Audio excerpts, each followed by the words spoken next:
दोस्तों नमस्कार, जय हिंद जय भारत। नाम रमेश सिंह, ठगी पीड़ितों की आवाज़ संगठन का राष्ट्रीय अध्यक्ष, संगठन का संस्थापक। आज फिर आप लोगों के बीच में उपस्थित हुआ हूँ।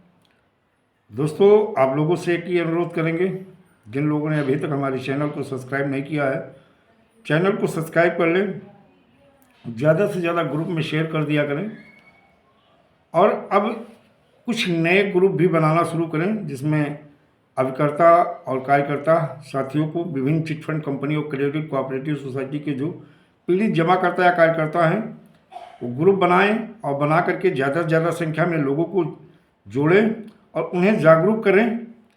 क्योंकि देखा जाए कि अब ये जो चुनावी मौसम चल रहा है, इसमें कहीं ना कहीं कुछ राजनीतिक पार्टी के नेता अब भुगतान के चिटफंड कंपनियों के भुगतान की चर्चा करते हैं। जैसे भी देखा जाए, प्रदीप जैन जी ने झांसी से सहारा इंडिया के निवेशकों को बताया कि दर दर भटक रहे हैं और उनके भुगतान को लेकर के, सहारा इंडिया के भुगतान को लेकर के उन्होंने चर्चा किया कि पैसा दिलाया जाएगा।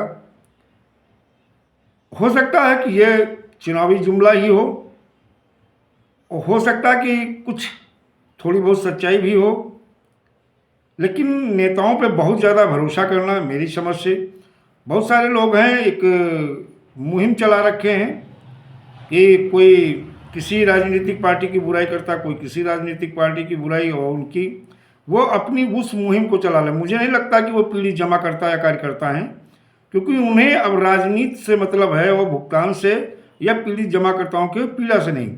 उनका एक मिशन है, उद्देश्य है कि इसे हटाना है, इसे लाना है, इसे भगाना है, इसे यहाँ स्थापित करना है।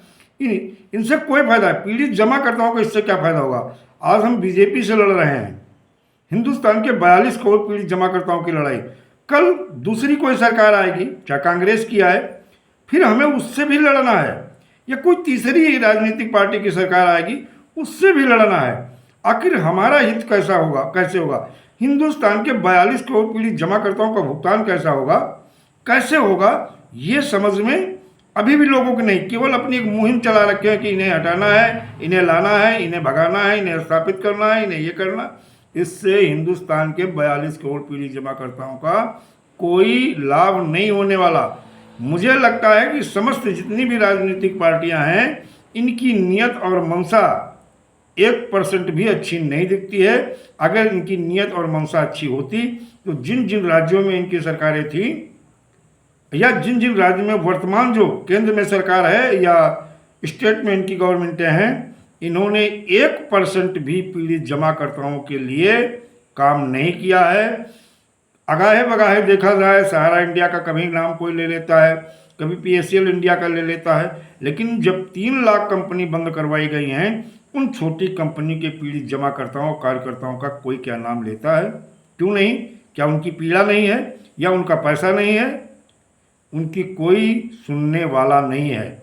मैं समस्त चिट फंड कंपनी और क्रेडिट कोऑपरेटिव सोसाइटी के पीड़ित जमाकर्ता और कार्यकर्ताओं से अनुरोध करूंगा, अगर वास्तविक में आपको पैसा लेना है, सत्ता परिवर्तन भी भुगतान का विकल्प नहीं है, बल्कि सत्ता परिवर्तन प्राकृत का नियम है, होना चाहिए, जरूरी है। इनके अहंकार, जब कोई लगातार सत्ता में बना रहता है ज़्यादा लंबे समय तक, तब उसे अहंकार आ जाता है, तो अहंकार टूटना चाहिए, ये ज़रूरी है।